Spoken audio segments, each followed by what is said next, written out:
we'd like to welcome everybody to the Ottawa City Commission study session. Do you have any public comments? None registered. Okay, thank you. Item 1 is the items to be placed on the regular city commission agenda, which consists of our minutes from our August 28th study session. Commissioners, you okay? Have you had a chance to review that? You okay with moving that on to the regular agenda? Thank you. All right, item 2 is the items for presentation and discussion. Item A is the presentation of a proclamation for National Hispanic Heritage Month, and it will be read by Commissioner Clayton. Proclamation. Whereas the city of Ottawa joins the nation in celebrating Hispanics who have made outstanding contributions to the United States of America. And whereas since 1998, the United States has observed National Hispanic Heritage Month, commemorating the independence of Chile, Costa Rica, El Salvador, Guatemala, Honduras, Mexico, and Nicaragua from September 15th through October 15th. And whereas Hispanics in the United States have helped establish America as a place of freedom and opportunity, and their contributions continue to enrich our nation's character. And whereas America's cultural diversity and optimism for a brighter future has always been one of our nation's greatest strengths. And whereas together we recognize the Hispanics in Ottawa whose love of family, strong work ethic, and sense of community have helped unite all of us.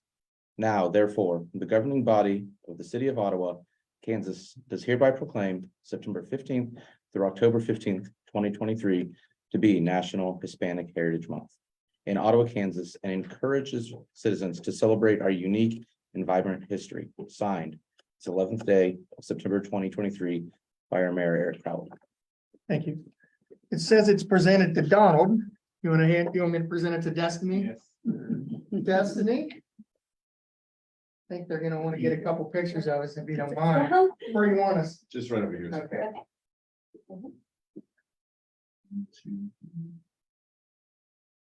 All right, thank you. Destiny, you want to say anything? Yes, Okay, please. please come on and sit down. Thank you.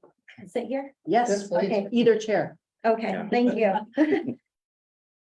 So my name is Destiny Garcia. I am in my 5th year at Ottawa University and in my 2nd, and fingers crossed, hopefully my final year as a student at Ottawa. I am a 1st generation graduate student and a 3rd generation Mexican American. I attended Ottawa University with my younger sister, Daisy Salas, my best friend, Alyssa Guzman, and my now husband, Jacob Garcia. We're all from South Texas, and we also happen to be right there in that 1st and 2nd generation Mexican American and college graduates.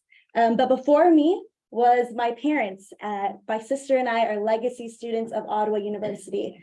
My parents are both on both sides of their family, 2nd generation Mexican Americans, and the 1st on both of their sides with a college degree. So they came through here. So on behalf of the university, on behalf of our Hispanic population, on behalf of generations to come through here, thank you all. Thank you. Thank you. Destiny, thank you.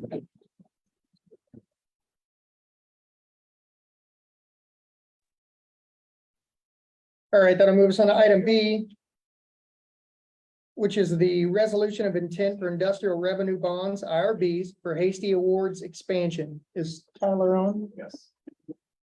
I'm on. Good afternoon, Mayor, Commissioners. Can you hear me well enough? And Tyler, good afternoon. All right. Well, items B and C here on the study session agenda relate to each other. So I have a little bit of background on both items. So as the caption referenced, Steve Hasty with Hasty Awards is in the process of expanding his existing facility at 1015 Enterprise Street. And the expansion will be about 21,500 square feet. He anticipates adding about 15 or 16 new employees over the next 4 or 5 years as part of that expansion. And the total capital investment will be around $3 million. And so as part of that expansion, he has asked for a couple of different financial incentives from the city. He has asked for industrial revenue bonds to provide a sales tax exemption on construction materials, and he's asked for a property tax abatement through the constitutional abatement process, which, as some of you may be familiar with, this is the process that he used when he constructed his existing facility 10 to 15 years ago. So in terms of the property tax abatement, he has requested a level of abatement of 55%. And it's worth noting that that level of abatement is right in line with your existing economic development policy. Your standard level of abatement is 50%, which increases to 55% if the applicant is a business that's been paying property taxes in the county for 3 years, and they meet that criteria. So 55% is the level of abatement that's being requested here. The abatement would only apply to the expansion. So the new 21,500 square feet of building space, the portion of the land that's reflected in the parcel they just acquired, their existing facility and their existing parcel of land would not be abated. So they'd pay their full tax liability on that existing property. The term of the abatement would be 10 years. And pursuant to your policy, city staff has visited with the county, Franklin County Development Corporation, and USD 290 just to bring them up to speed on this. And to my knowledge, there have been no concerns raised by any of those other taxing entities.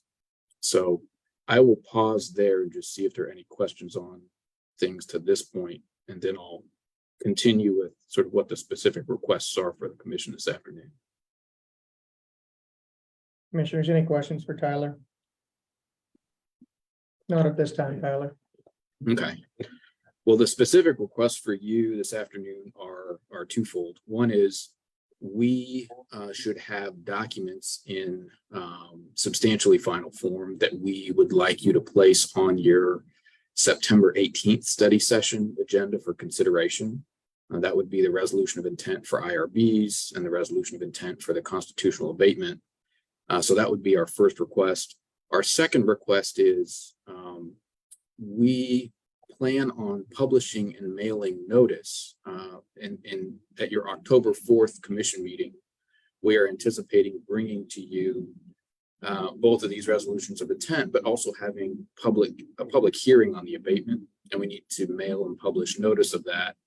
It would be helpful if we could go ahead and mail and publish those notices this week. So we wanted to make you aware that that's potentially on the table and see if you had any concerns about us proceeding with that, providing notice of that hearing on October 4th.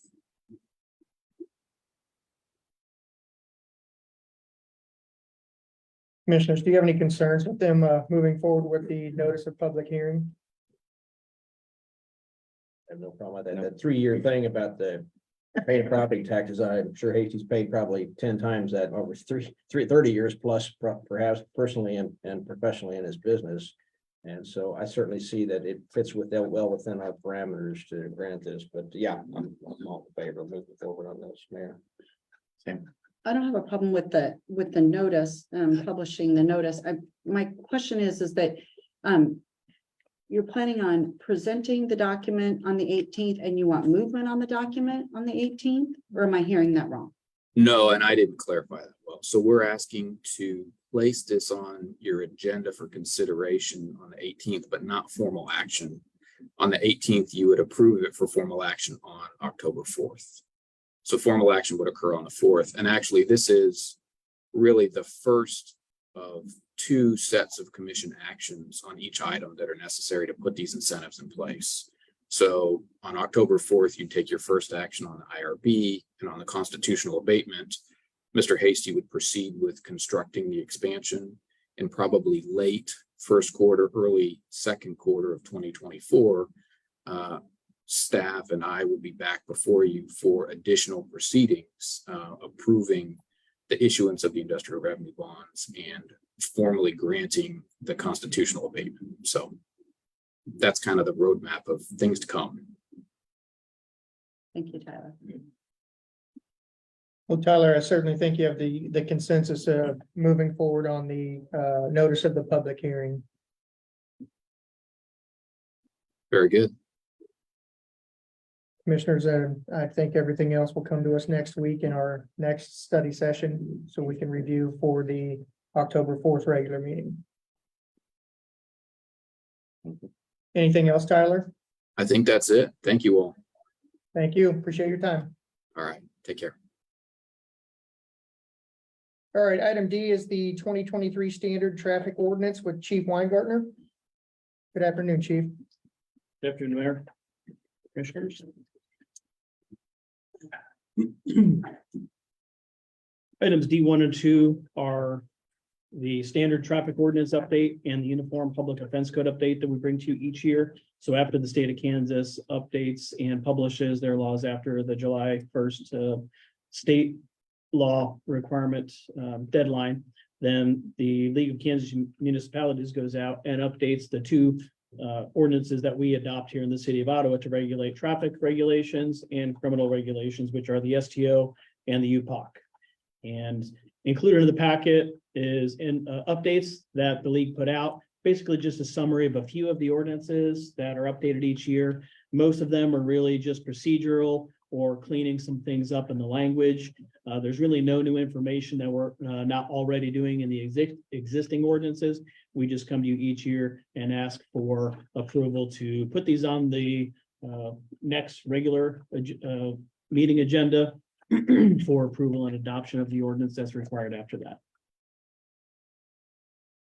And if you have any specific questions related to the two documents, I'd be happy to answer those if I can.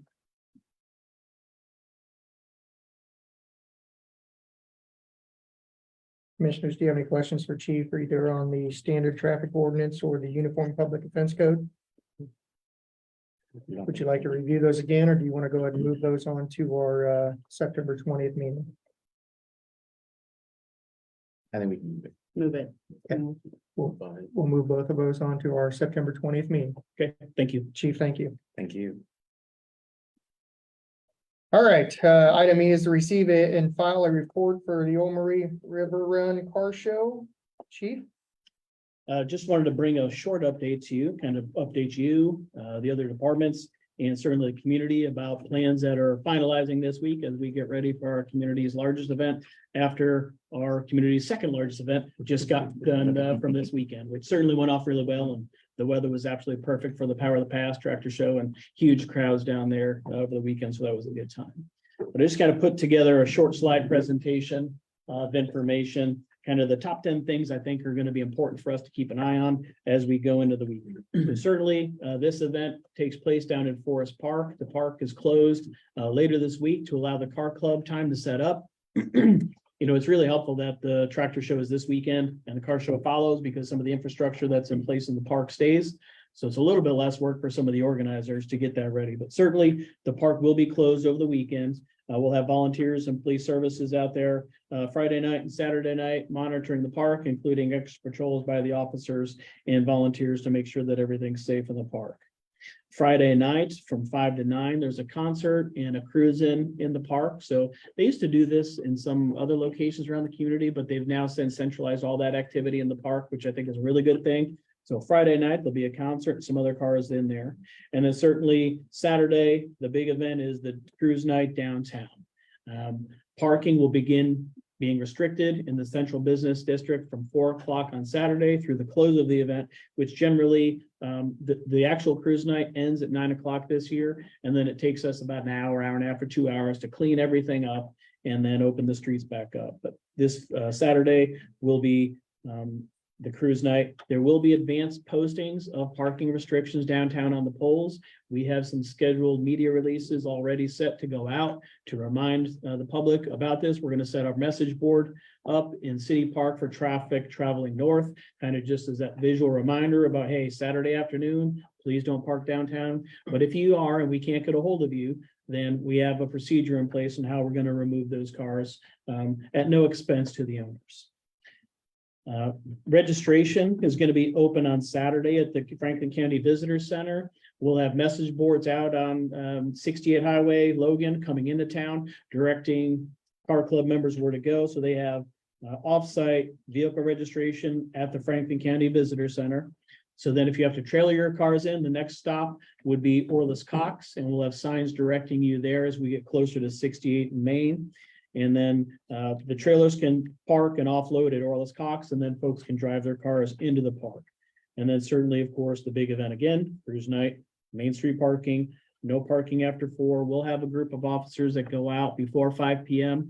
to start trying to contact any vehicles that are left over. We exhaust every resource we can to make contact with people by phone or in person before we have to tow. But if we do end up having to tow, the car club contracts with a couple of our local towing companies who remove the vehicles to Kansas State Bank North at no cost to the owner. And we do that as safely as we can. I'm assuming you've reached out to OU also.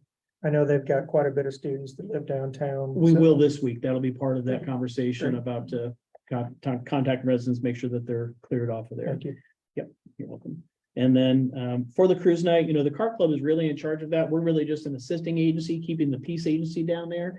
But one thing they'll do is make sure that the cars are backed in. This makes sure that they can fit as many cars possible downtown. And that will certainly be packed. And we all know weather dependent is going to dictate how many that is. They're already over 800 pre-registered. So that's a pretty good number already. And with the good weather forecast, I would expect that to be pretty high. The cruise night route is generally kind of a cruising loop from Forest Park, around City Park, around Fifth and Hickory, back on the main, and back up to do it all over again. We'll have people at each of those intersections help direct traffic between the police officers, the volunteers and police services, and the car club along that route, and especially at Fifth and Main, which is a pretty heavy pedestrian crossing, to make sure that people can kind of cross back and forth there. And then after it's over, we keep downtown closed down for as long as it takes for 2 volunteer groups to come in and clean downtown. So they start at the south end of the event district and move north, policing every single bit of trash. So by the time we open this up, downtown is spotless. And they do a wonderful job, and they do it as quickly and as safely as they can, but we're not going to allow traffic in there until that's completed. And that can take anywhere from an hour and a half to 2 hours, depending on how long it is. So if it gets over at 9, our goal is to have all of the roadway opened up, traffic signals turned back on, and everyone out of there by 11 o'clock that night. And certainly, we have to say a whole bunch of thanks. We can't pull this event off with the resources we have. We have to ask for help, and all of our local partners are always willing to help us plan and provide staff. So from the law enforcement, certainly all of the officers from the police department and our volunteer squad, plus all of our civilian staff who are available to help out with jobs as well. Wellsville Police Department, the Franklin County Sheriff's Office, and the Franklin County Sheriff's Office Reserve Unit, who provides a whole bunch of folks that are able to help us out. And then this year we have officers coming from Kansas University Police Department. They can help out if there's not a game. Sometimes there's a game, and if there is, then they can't help out, and there's no one else that do that. But this year there's not a game on Saturday, so they can come down and help out. We have officers going up there. We've had one officer up every week. Their 2 home games assisting at the university for their games. So it's kind of a reciprocal duty where we ask for help, and each of us try to support each other in that way. The Lawrence Police Department, who's been a longtime supporter of this and provides staffing, Gardner Police Department, and Emporia Police Department. And then certainly all of our county entities, including emergency management, our communications center, some IT support, and Franklin County EMS. All of the city departments have a role in this as well, from Public Works, helping block streets, provide all the barricades, provide staffing, provide vehicles. Utility department's been working with my staff since last week, getting all of the infrastructure set up to pull this off. And then certainly we couldn't do that without our fire department, our IT, and the rest of the department. And we have a whole bunch of community partners that we work with as well. So just thanks and good communication amongst those folks to make sure this is pulled off as good as it can be. And lastly, I've included a map that's provided by the car club, just to kind of give you a general idea about the traffic flow, some points that we have. So we only allow cars, and I say we working with the car club, allow cars to come in only at certain points and exit at certain points to make sure that we can keep the traffic flowing and keep safe. There is accessible and handicap parking on 3rd Street from Main Street back to Hickory. And if needed, there are some overflow locations where other people can park if they need that. We use the Franklin County Emergency Operations Center as the command post. And then there will be, of course, supervisors out on the street as well. Missing kids is always something we kind of address or get a report of. And the DJ booth is the primary location where we go to, since they can make the overhead speaker announcement that you might be able to hear. Depending on the roar of the cars, it gets a little tough down there, but at least we can do that. And we'll have all of our bike patrol officers, down there. We'll have our foot patrol officers in each of the blocks and in the park. And just making sure that this is a really fun, really safe event. And just want to pass along all of our thanks for all of the agencies involved to pull this off. And if you have any questions, I'd be happy to answer any of those. Any questions, commissioners?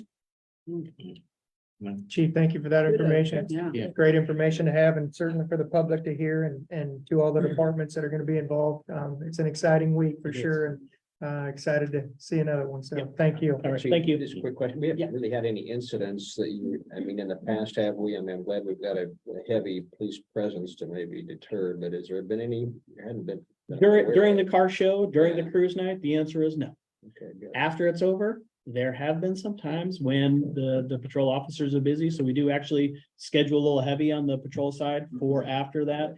But we really haven't had any issues in many, many years. That many people downtown packed in that tight of space, you never know what could happen. But I'm Yes. glad to hear that people are responsible and pay attention and be smart. Absolutely. Okay. Yeah. Thank you. Thanks. Thank you. All right, item F is the continued discussion of an ordinance amending zoning regulations to allow city agricultural. Mr. Finch, good afternoon. Hey, good afternoon, Mr. Mayor and Commissioners. So I tried to take the discussion we had last time and distill that down to the memo that's in your packets. And issue kind of the discussion points for each ordinance. There may be a couple more that have found their way in since we last talked about this a couple weeks ago, but we'll start with the city agriculture ordinance and recall that that kind of creates the overarching use category within the zoning regulations to allow for city agriculture activities to take place. And these are the low intensity uses. We didn't seem to have any discussion points there. Everybody seemed to be fairly okay with that and moving it forward. And we've not heard anything from the public or otherwise that would lead me to believe we're not, that one's not ready for prime time at this point. Are there any questions or comments on that one from the commission? Which one? I'm on page 27, is that right? That's right. There was something I was gonna bring up. Here.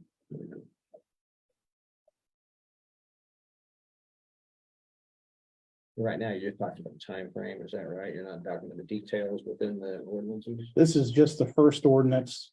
Commissioner Skidmore, this is the, I don't know. It's on 28. I'm all loose here. This is just the very first one there on creating the city agriculture use. So there's no timeline in this one, starting on page 28 and page 29.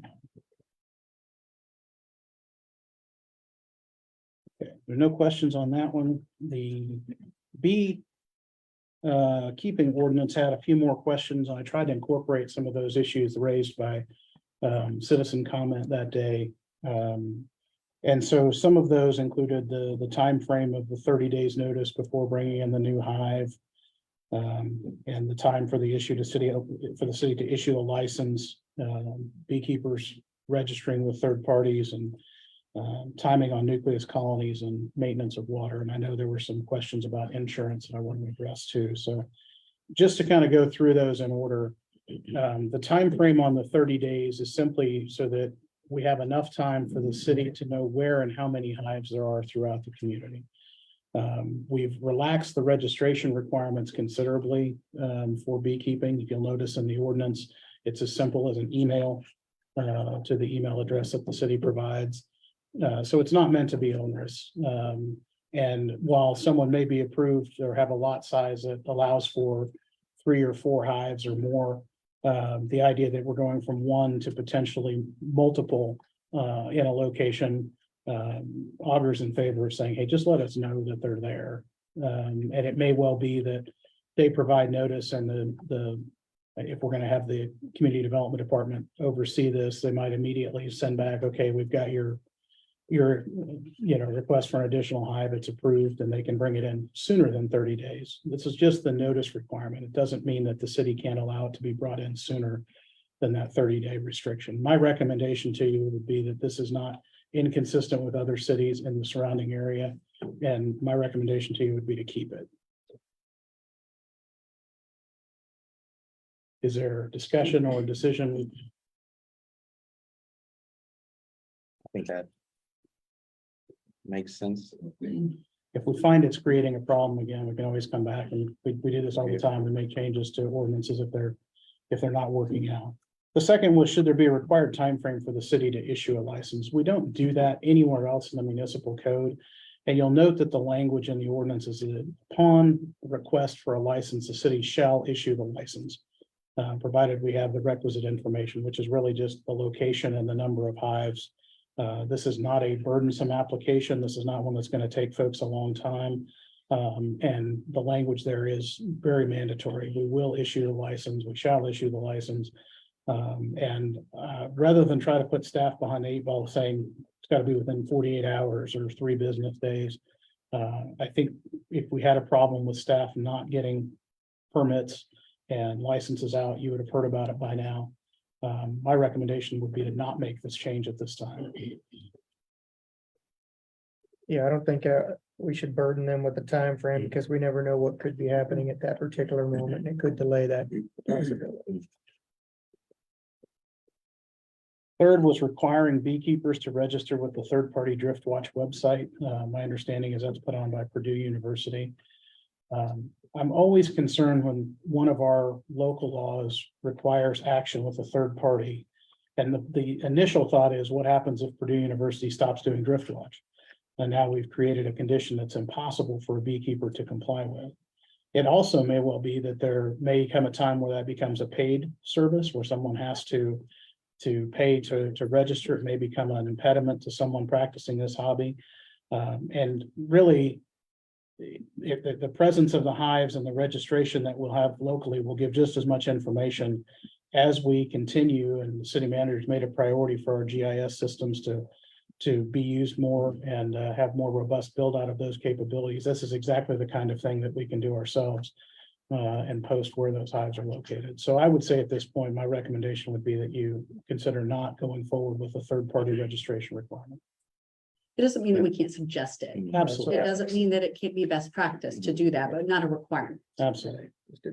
I agree. I agree. Fourth was the 10 days notice prior to bringing in a nucleus colony. And you'll remember that the citizen comment was, this is kind of done as an emergency measure sometimes if it's feared that the hive may swarm and may cause a problem, that oftentimes when that happens, something needs to happen quickly. And you'll note that later in our ordinance, we have a requirement that if the bees are displaying aggressive behavior, it's required that the beekeeper requeen the colony. I think to try to accommodate both the citizen concern and the reality of beekeeping, I would suggest that you consider a change here that say that a nucleus colony can be brought on site, but that notice must be given within 5 days of the colony being brought on site. This allows for quick action by the beekeeper to avert a swarm, but still keeps the notice in there so that our folks know that 30 days has gone by and this nucleus hive should no longer be on the site. I think that's a fair compromise, and I think the comment was mostly if they hadn't reached that number of colonies anyway, bringing that in, if I'm correct. Why, if they're not reaching that number, what's it matter? Why do they have to notify? But at least this way, it's a fair compromise. So we do know how many are on site or on the premise. So We know, and it also helps us in the second way, if swarming behavior is a fear, it helps us in terms of EMS, fire and police response. If we get a call in that area, we might know, hey, we've been alerted that there's a nucleus colony on site to try to help with this issue. May be able to contact the beekeeper and say it's not working. You'll need to do something else, so.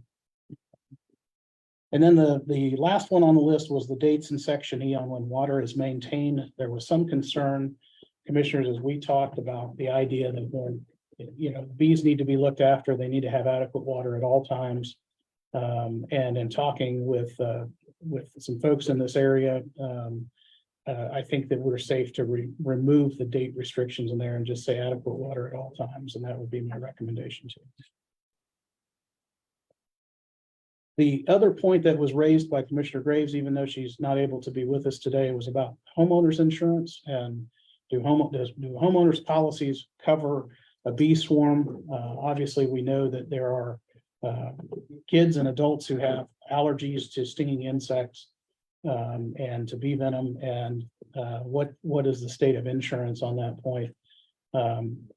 first and foremost, anyone who keeps bees should contact their homeowner's insurance to find out if their particular policy covers them. There is no blanket answer here. It's one of those fun legal answers where I get to say it depends. It depends on the coverage in place. It depends on whether the use is strictly recreational or hobby in nature, or whether it becomes a business enterprise and someone is selling the honey. Different insurance companies have different thresholds for when it goes from being a hobby to being a business. And so without knowing the specific elements of someone's homeowner's policy, it would be nearly impossible to say. They do offer, many companies offer a specialized beekeeping liability policy that provides additional protection over and above a homeowner's policy for someone keeping bees, particularly in a commercial application or one that may be in the backyard, but they're selling the honey as a commercial enterprise. So I don't think you want to put a restriction in here because there's too many variables to put a blanket statement in that they have to carry insurance. Some people may well be covered by a homeowner's or an umbrella policy. Some folks may get successful at this and decide that they need to move to a more commercial policy. And it would be difficult for you to cover the waterfront of different options here on that. But to Commissioner Graves's point, there are options for people to obtain insurance to protect them from liability and to compensate someone if they are stung.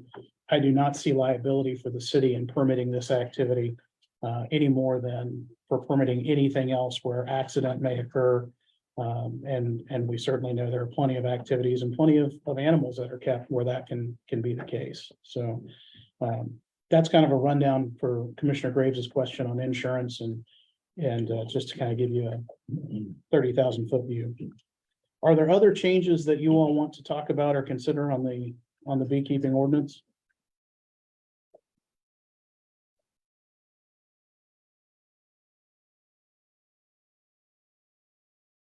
If none, my intention would be to make those two changes, the nucleus colony change and the dates on the water, and have final drafts for you with anticipated action on the 20th of this month, if that is the consensus. I'm seeing a lot of head nodding, so. I do have a Commissioner Kaler. clarification. There is in the chicken ordinance, there is some verbiage about how big your lot can be before you can have chickens. And I'm just wondering, do we need to be consistent because it says a minimum lot size of 7,500 square feet? And then we go back to bees and it says, well, it's a fourth of an acre, it's a third of an acre, it's not a third of an acre, a quarter of an acre, a half of an acre. Do we need to put it in there and so that it clarifies, so it's not that people can't figure it out, it's just, do we need to spell it out so it looks the same in both? And maybe it doesn't look the same in all of that we have. I don't really know. Yeah, I would say short answer, your code is not harmonized as to square footage versus acreage throughout, and the zoning regulations in particular use both somewhat interchangeably. Buildable lots are usually by square foot. Animals tend to be by acreage. And we're going to talk about minimum lot size for chickens in just a second. So you kind of anticipated the next discussion point, but I would not, this language on acreage mirrors other communities and kind of how they have regulated bees. I think it's more consistent with best practices right now.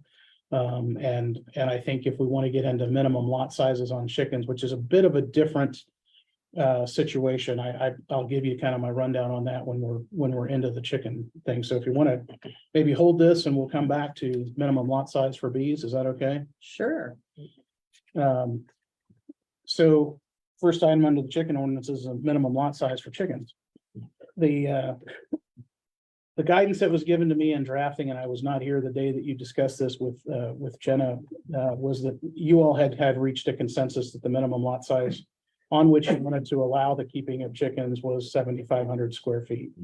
That's a standard,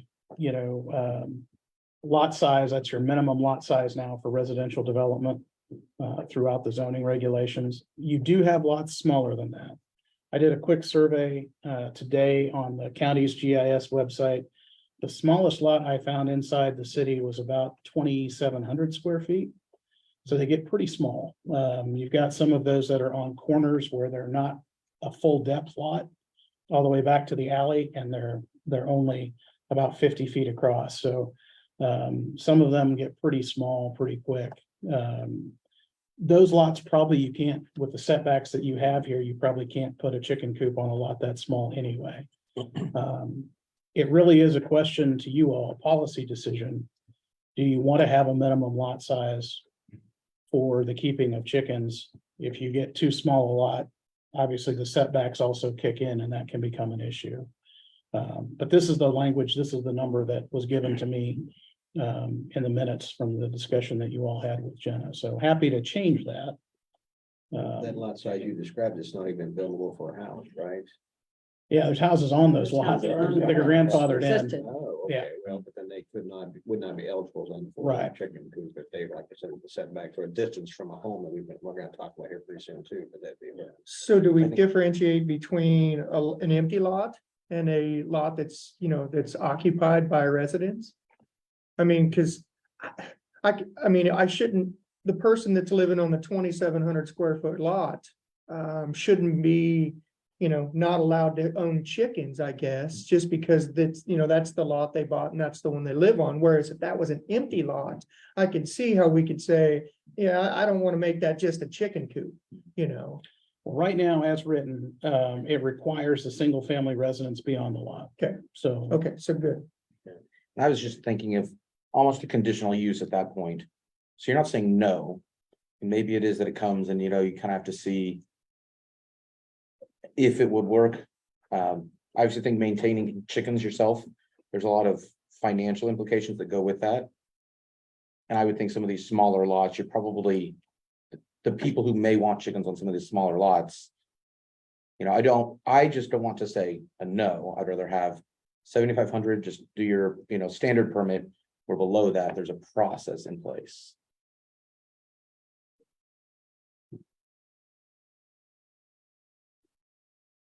I guess in the rare instance, there could be somebody like you, if they've got smaller lot, 7,000 square feet, it would still fit within the parameter we've been talking about.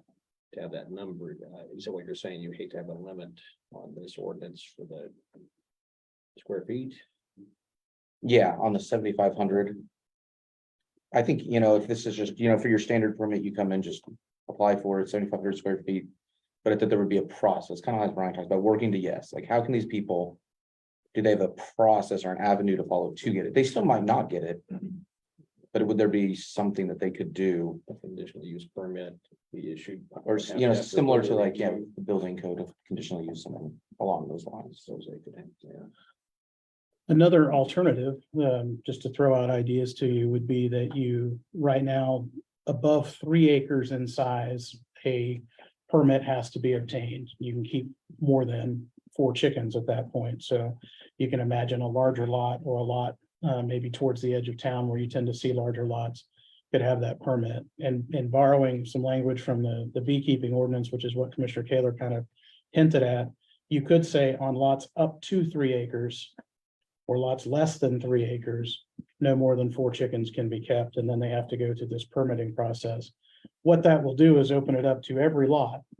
But if they can't meet the setback requirements, they're not going to be able to keep the chicken. So to your point, you're not going through and creating a whole new tranche of bureaucracy to create a special use or a conditional use permit. If the setbacks don't work, they don't work. That just is what it is.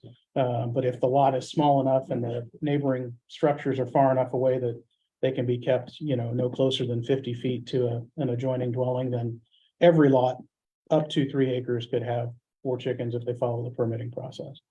That way you get out of the artificial distinction of this is a 5,000 square foot lot or a 7,500 square foot lot. Well, and we do have some 25s by 150s, I believe, so it's a deeper lot that maybe they could have that, that coop towards the back, which would then, make that setback work. But it's not the 7,500 that we originally required. Yeah, some 5,000 square foot lots and some 5,100. So you have kind of a hodgepodge in that less than 7,500. But this gets you off of worrying about, did you include all of the potential lot sizes, and really gets down to what you're after is keeping animals very close to a neighboring house, which is probably the bigger concern. guess coupled with that conversation, I mean, the setbacks, I kind of talked about that and the number of chickens too, so maybe all this kind of fits all together. But I got looking at that, think that 50-foot setback and we're requiring 25 for a beehive, is that right? Setback from the house. Mhm. 450 is a little bit too much. I stepped that off. That's quite a distance. I don't know if anybody has a lot. It's gonna be, say, 7,000 square feet and their house is deep in the lot and they don't have much of a backyard for a coop. We certainly don't want it in the front yard, so we gotta have it in the backyard. But would that be a limitation to anyone who had a shallow backyard? Just because their house is set deep in on the lot itself. So I just wondered if that 25 feet, is that too close to a house? And also on the number of chickens, I'm still thinking 4 is not enough. I just think, and I said 6 to 8 last week. I didn't say 68, as somebody thought they certainly say. That's a lot of chickens. 6 to 8, maybe a better number for the economies of scale. By the time they spend the money putting up a fence and a coop and all that, et cetera, just to have 4 chickens. It's kind of a costly enterprise, but to have 6 or 8 would be a little more efficient for these people. I don't know. That's just an important discussion too, what the other commissioners think on the numbers and the setbacks. I think before, and I can't remember if you found it last week when we talked about it, Jenna had brought, it showed all different cities and Oh, what their yes. numbers Did were. you send that I think a out? lot were in that 6, that 6 kind of range. I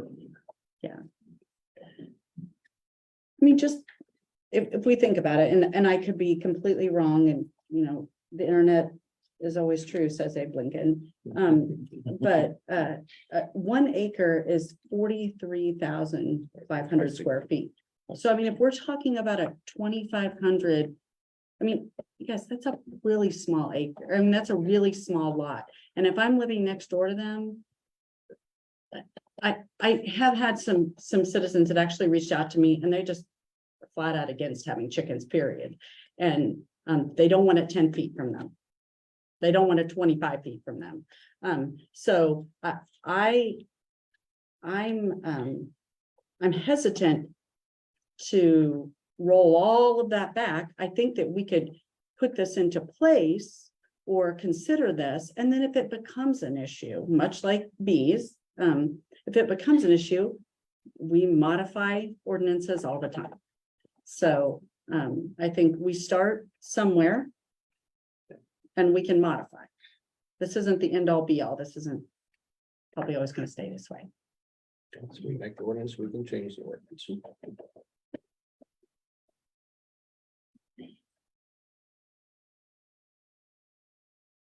How do you feel about the number, Commissioner Kaler? What you're thinking there? You mentioned that. I agree. I still go back to what I said yesterday. I think you can never bring it back. Yeah. You can always make it more. You can never bring it back. I mean, it's not never. It's more difficult to bring it back.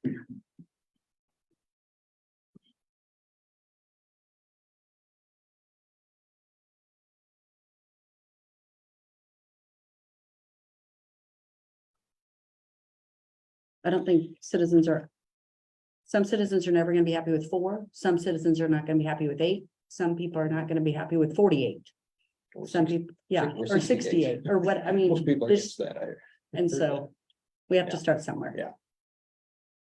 Yeah. One thing I had on the setbacks, there's setback 1 is closer than 10 feet to the property line.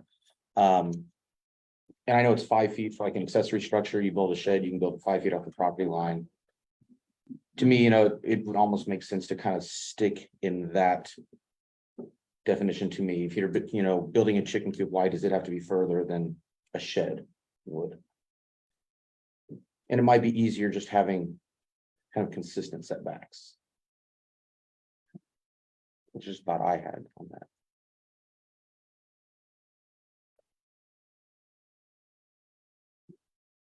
The commissioners on minimum lot size, do you want to just say up to 3 acres is X number of chickens?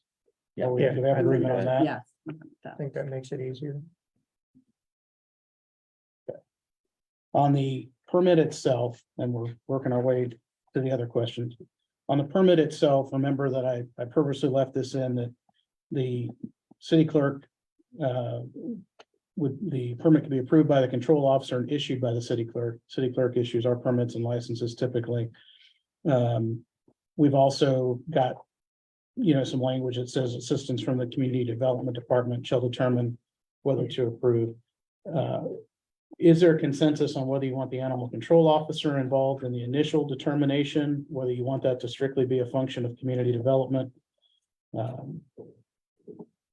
We can have both in both places. It just you're getting more people involved. And I understand from chief, we don't have a full-time animal control officer right now and haven't for a number of years, which may augur in favor of community development, but Who would be responsible for enforcement? still going to be the code enforcement officer. And you're not- Animal control officer can also enforce because we're dealing with animals. So if the animal control officer is not available, codes are not available, it's Saturday at 11:30 in the afternoon or in the morning. Who's enforcing? Any police officer in the city of Ottawa can enforce any and all ordinances in the city of Ottawa. Thank you. Well, I'll go ahead. I would think that, I mean, just like with the normal permit process, that community development take care of it all. I'd agree. And I think, especially like you mentioned, not having a full-time officer in that position, I think it becomes onerous for them to try to figure out when they're gonna come out, how's that's gonna work. I think keeping it all in community development makes more sense. I mean, I think community development certainly needs to have an ongoing conversation with our animal control officers and our police officers to let them know, hey, these are the locations in which we have been notified that there will be chickens. Sure. Okay, now for the showstopper. Maximum number of chickens. I think like Commissioner Kaler said, I think we started at 4. If we get a bunch of feedback from people requesting more over the next year, year and a half, 2 years, I think we can always look at it again. I think that makes sense. Still kind of like a 6 to start with. We can always go up to 8, but 6 kind of seem to be a good number. And at the same time too, and if people are listening to this, if we agree to 4, it won't take this long, like it's taken this long to get the ordinance together since the first year to change that number to 4 to 6 or whatever. It'll take just a matter of what we're talking about here and go to the next meeting and change the ordinance if that would be the case. Well, and as I mentioned before, I know we've reviewed a lot of the other surrounding cities and a lot of those that have been at 6. So I mean, I would be perfectly fine with 6 also. I'm with 4. But what I may want to say, and I do think this is something we probably do need to discuss. My children no longer want to go look at the little chicks in the spring, but they used to. When you buy those little chicks, you don't know if they're a male or a female until they get older.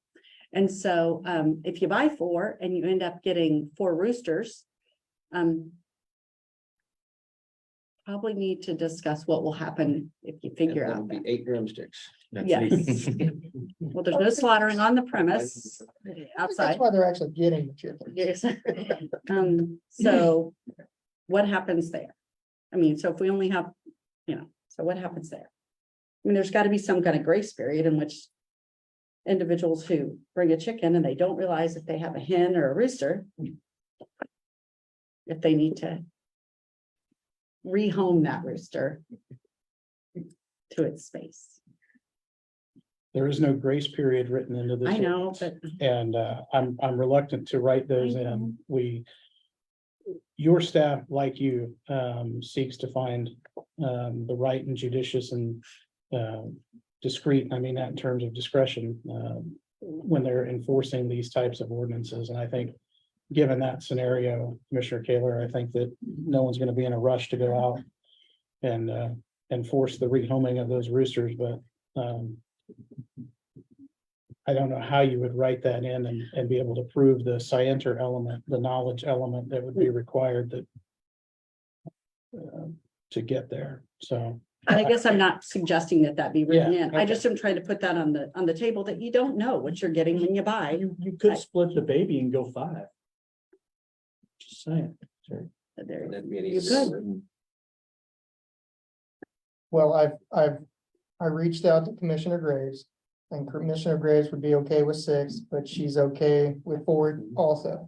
But she landed on 6, but I think if we wanted to, I'm just saying Yeah, that I'm because fine that's with our 5th commissioner. I think that's a compromise if you all wanted to with the 5, if that's the way to go. Start with 5. There we go. Fine. 5 it is. Look at that, fine. Look at it. Okay, last one is the setbacks. So we have 2 separate issues here. First is setback from the property line. How close do you want to allow the coop to the property line?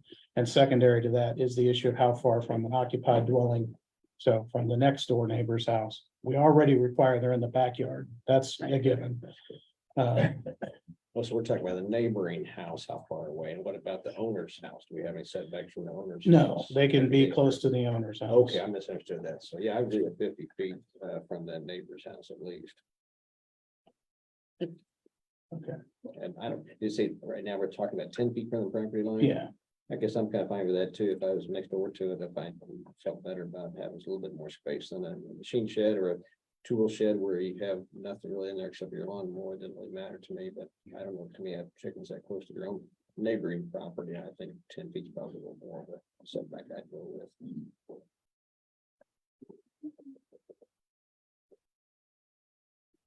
Lucas, does it make it any easier for community development to have everything kind of all one measurement, or does each individual permit process go through its own, deal? I would assume that We're trying not to make it convoluted, that if, I guess if not, the number 5 sticks with you and it says everything's no closer than 5 feet. Then it's easy. Hey, what's the setback for a chicken coop? Oh, it's 5 feet. What's the setback for, house? Oh, 5 feet, things like that. Whereas, we want that person up there making the decision to say, wait a minute, let me double check to make sure. I think it, depending on how many of these we do in a week or a month, we're gonna have to check. I am probably less concerned about having myself or another staff member having to pull up the chicken sheet than I am about needing to process a lot of variance requests. So, we do have various setback requirements too. Just want to, accessory Yeah. structures, one sticks in your mind. Maybe as a contractor, you've come across it recently, but if you actually read the several hundred pages of zoning regulation, there are multiple different setback requirements for different things. So I wouldn't get too keyed into that one's 5, this one should be 5. If you want it to be 5, we'll make it 5, but it's not radically different than, you've got side yard setbacks and front yard setbacks and setbacks for sidewalk. And it goes on and on and on in different things. So I'm with the fine with the way it is written, with 10 and 100. you want 10 and 100. We Well, talked that's- about consensus last time was to go to 50. Yeah, I would do 50 and 10. Shall we start there and then we'll see if we have a problem or we've got some that we can't locate? As Commissioner Skidmore said, I don't have to get out the stone tablets and etch in a new number. It'll be a little faster if we have to do that. Okay.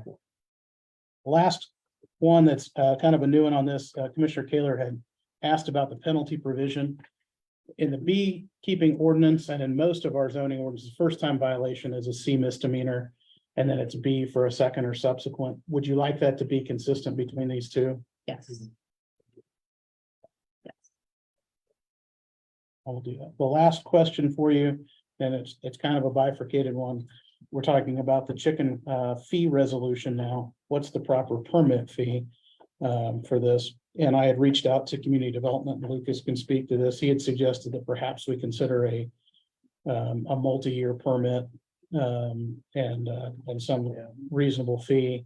I will tell you that you do want the permit process to be frequent enough that if things are getting out of hand, you'll know and can check in on it, but obviously not so short that it's onerous for the citizen to have to do that. So if you want to go more than a year, I think we talked about everything up to 5 years as an option.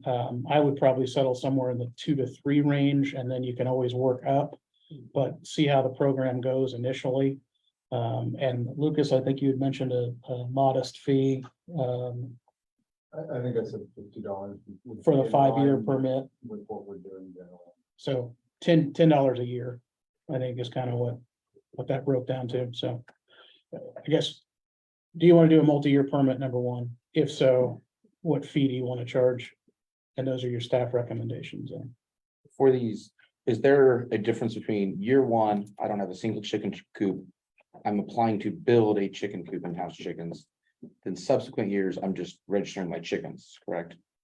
Yeah, we just have one fee, whether it's a new permit or a renewal.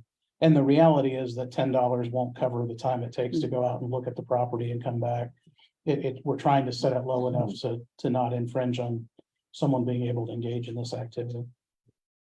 I was gonna think about at least, 2 years, it would be so laborious for us to have to go out every year, but to me, 2 years makes sense, and if it'd be $20, that sounds like that fair is a place to start. That's what I wrote down. Yeah, I was fine with 2 for 20, that's fine.